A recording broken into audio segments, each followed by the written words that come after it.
I had a telephone call with my brother, Prime Minister of Lebanon, and requested him for immediate help. He said, Brother Shahbaz Sharif, let all these Pakistanis come to Beirut. We will facilitate them and they will be back home to Pakistan. وزیراعظم شہباز شریف کا شام میں مقیم پاکستانیوں کے محفوظ انخلاء کے لیے اقدامات کا حکم. کہا پاکستانیوں کے جان و مال کی حفاظت اولین ترجیح ہے. بتایا لبنان کے وزیراعظم نجیب مقاتی نے شام سے پاکستانیوں کے انخلاء میں ہر ممکن مدد کی یقین دہانی کرا دی. وزیراعظم نے شام اور لبنان میں تعینات پاکستانی سفیروں سے بھی رابطہ کیا.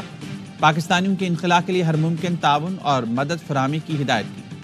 وزیراعظم شہباز شریف کا قطر کے قومی دن کی مناسبت سے تقریب سے خطاب. کہا امیر قطر کے دورہ پاکستان کے منتظر ہیں.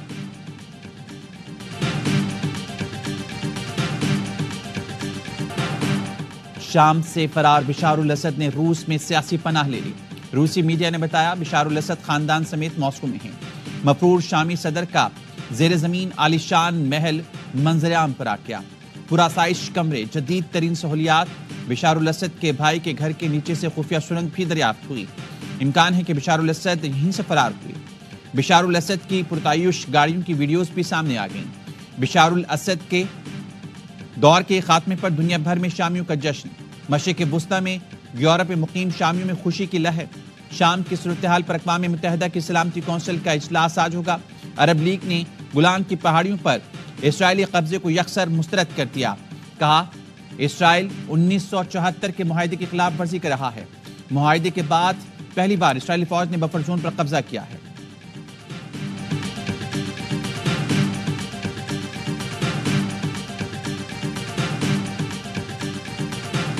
اس ڈرافٹ کے اندر جو اسمبلی نے پاس کیا ہم نے مکمل طور پر آزادی دی ہوئی ہے. اس کو سیاسی اکھاڑا مت بناؤ. گزشتہ رات کو ایک حتمی اعلان کرنے کی طرف جا رہے تھے لیکن مفتی محمد تقی عثمانی صاحب کی طرف سے اطلاع آئی. ہم نے اس کے لیے روک دیا اس فیصلے کو. اس وقت تک حکومت کی کوئی تجویز قبول نہیں. پارلیمنٹ بل پاس کر چکی ہے. ہم جیت چکے ہیں. حکومت اس معاملے کو سیاسی اکھاڑا نہ بنائے. مولانا فضل الرحمان کی پریس کانفرنس. کہا گزشتہ روز حتمی اعلان کرنے جا رہے تھے. مفتی تقی عثمانی کے کہنے پر آئندہ کے لاہ عمل کا اعلان مؤخر کیا. اجلاس بلا کر علماء کو تقسیم کرنے کی سازش کی گئی. تمام چیزیں اتفاق رائے سے ہوئیں. اب کیوں متنازع بنایا جا رہا ہے؟ ہم اپنے مدارس کی آزادی کی جنگ لڑ رہے ہیں. ریاست سے تصادم نہیں، مدارس کی رجسٹریشن چاہتے ہیں. کیوں مدارس کو انتہا پسندی کی طرف دھکیلا جا رہا ہے؟ مدارس نے آپ کو تسلیم کیا، آپ کیوں نہیں کر رہے؟ صدر دوسرے ایکٹ پر دستخط کر سکتے ہیں تو مدارس بل پر کیوں نہیں؟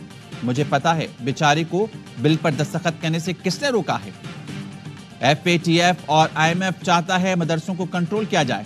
حکومت نے مدارس کی رجسٹریشن کا مسودہ JUI کو دے دیا.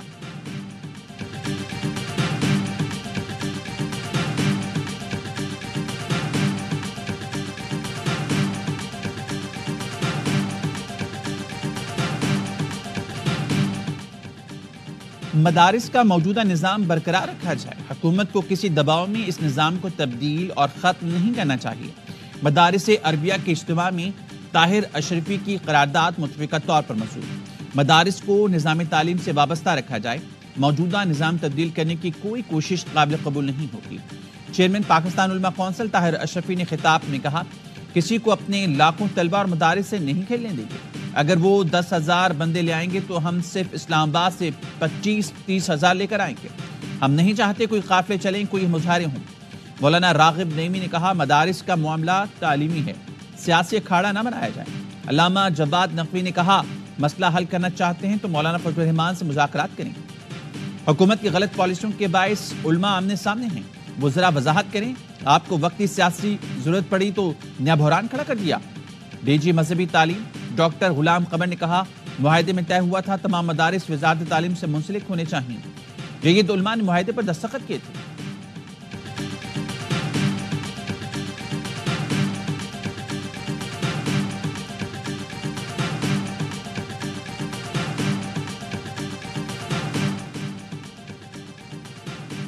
کچھ قانونی پیچیدگیوں کی وجہ سے بل قانونی شکل اختیار نہیں کر سکا. وفاقی وزیر اطلاعات عطا طاہر نے کہا چاہتے ہیں مسئلے کا ایسا حل نکلے جو سب کو قابل قبول ہو. مولانا فضل الرحمان قابل احترام ہیں، ان کی تجاویز بھی سنیں گے. علماء کی تجاویز کی روشنی میں فضل الرحمان کے ساتھ ایک نشست ہوگی. نئے قانون میں ترامیم کی جائیں گی یا نہیں، مشاورت کے بعد فیصلہ ہوگا۔ وفاقی وزیر تعلیم خالد مقبول صدیقی نے کہا، رجسٹریشن کا معاملہ مدارس کو کنٹرول کرنے کے لیے نہیں، یہ قومی فیصلہ ہے، سیاسی دباؤ میں نہیں آئیں گے۔ وفاقی وزیر مذہبی امور چودھری سالک نے کہا، مدارس کے طلبہ کے مستقبل کے لیے جو بہتری لا سکے لائیں گے۔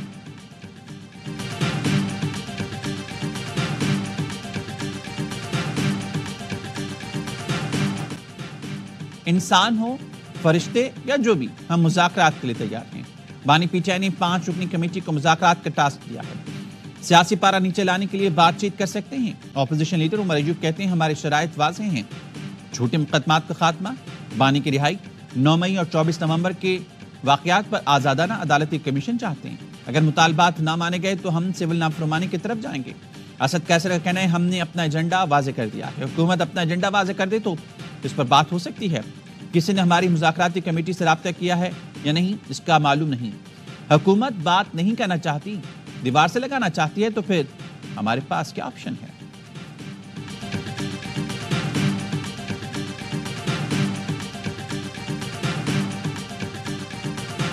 گورنمنٹ کا کام ہے دل بڑا کرے، بات چیت کا عمل کرے۔ پی ٹی آئی اب وہ گورنمنٹ سے بات کرنا چاہتی ہے، بہت اچھا اقدام ہے۔ دنیا کی بڑی بڑی جنگیں بات چیت سے حل ہوتی ہے، رستہ نکلتا ہے، دل بڑا کر کے آگے بڑھنا پڑے گا۔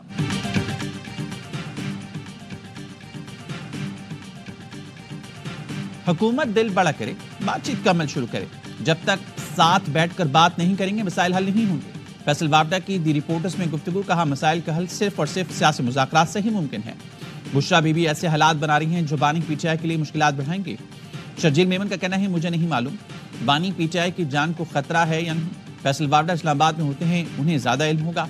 بانی پی ٹی آئی کا ہدف پاکستان ہے، وہ ملک کو نقصان پہنچانا چاہتے ہیں۔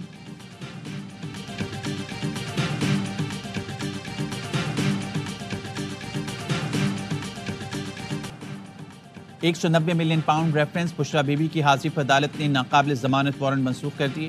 اڈیالہ جیل میں کیس کی سماعت بانی پی ٹی آئی کو بھی کمرہ عدالت میں پیش کیا گیا۔ بانی اور اہلیہ نے 342 کے سوال نامے کے جواب ریکارڈ کرا دیے۔ بشرا بی بی نے بیان دیا، کوئی گواہ پیش نہیں کرنا چاہتی۔ توشہ خانہ 2 کیس میں بھی بشرا بی بی کی عدالت آنے پر قابل ضمانت وارنٹ منسوخ۔ بانی پی ٹی آئی اور بشرا بی بی پر فرد جرم آج بھی عائد نہ ہو سکے۔ بشرا بی بی نے روسٹرم پر جا کر آئندہ سماعت اور پیش ہونے کی یقین دہانی کرائی۔ عدالت نے سماعت 12 دسمبر تک ملتوی کر دی۔ پی ٹی آئی کے گرفتار کارکنوں کے 14 روز کے لیے جیل بھیجنے کے حکم نامے کے خلاف تحریری فیصلہ جاری۔ اسلام آباد ہائی کورٹ نے کہا، اے ٹی سی نے شناختی پریڈ پر جیل بھیجنے کے آرڈر میں وجوہات نہیں لکھی۔ ریاست کی ذمہ داری تھی شناختی پریڈ جلد سے جلد یقینی بنائی جاتی۔ ملزم کی شناخت نہیں ہوتی تو ناانصافی پر مبنی گرفتاری کا ازالہ نہیں کیا جا سکتا۔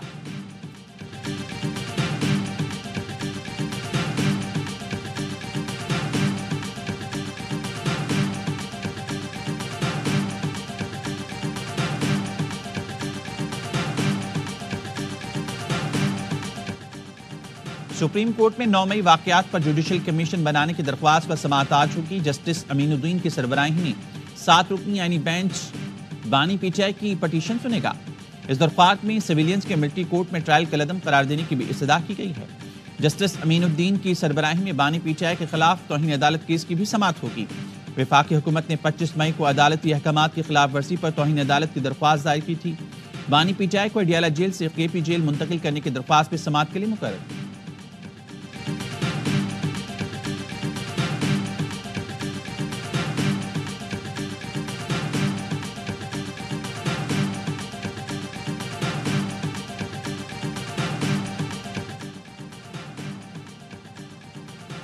عدلیہ کا وقار مجروح نہیں ہونے دیں گے، دور دراز کی عدلیہ خصوصی توجہ کی متقاضی ہے۔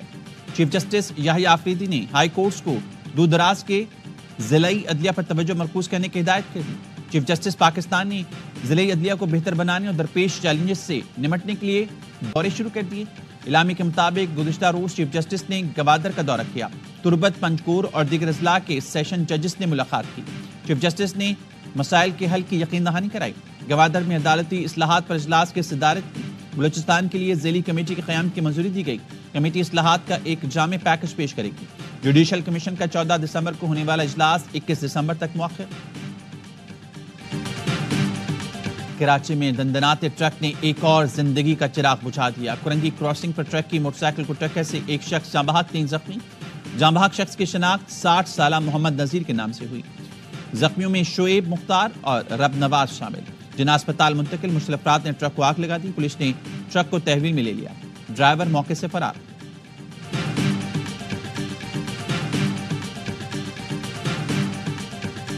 اسلام آباد پولیس نے رشوت لے کر نابینا کا ڈرائیونگ لائسنس بنا دیا۔